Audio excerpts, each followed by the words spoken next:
ಪಾಟೀಲರ ನೇತೃತ್ವದಲ್ಲಿ ಕಳೆದ 2 ವರ್ಷಗಳಿಂದ ಜಿಲ್ಲೆಯ ಐತಿಹಾಸಿಕ ಸ್ಮಾರಕಗಳ ಜಾಗೃತಿ ಅಭಿಯಾನ ಕಾರ್ಯಕ್ರಮ ಇವತ್ತು 53ನೇ ಕಾರ್ಯಕ್ರಮದಲ್ಲಿ ನಾವು ಸುಲ್ತಾನ್ಪುರ ಗ್ರಾಮದ ಈ ಗುಂಬಜ್ ಹತ್ತಿರಿದ್ದೇವೆ.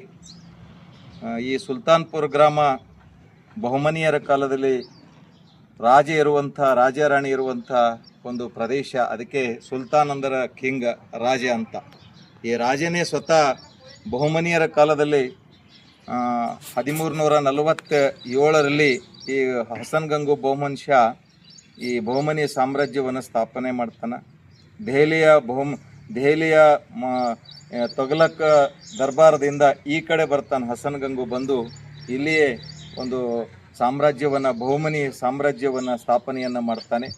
ಹೀಗಾಗಿ ಮೊದಲ ಸುಲ್ತಾನರ ಸಾಮ್ರಾಜ್ಯ, ಮುಸ್ಲಿಂ ಸುಲ್ತಾನರ ಸಾಮ್ರಾಜ್ಯ, ಏಕೈಕ ಸಾಮ್ರಾಜ್ಯ ಮೊದಲಿಗೆ ಪ್ರಾರಂಭ ಆಗಿದ್ದು ಕಲಬುರಗಿ ಒಳಗೆ ಹೀರಾಪುರ ಆಗಿರ್ಬೋದು, ಶಹಾಬಜಾರ್ ಆಗಿರ್ಬೋದು, ಸುಲ್ತಾನ್ಪುರ ಆಗಿರ್ಬೋದು, ಇಲ್ಲಿರುವಂಥ ಕಲಬುರಗಿಯ ಬಹುಮನಿಯರ ಕೋಟೆ ಆಗಿರ್ಬೋದು, ಕಂದಕ ಇರುವಂಥ ಕೋಟೆ ಆಗಿರ್ಬೋದು, ಒಳಗೆ ಜಾಮಿ ಮಸೀದಿ ಇರ್ಬೋದು.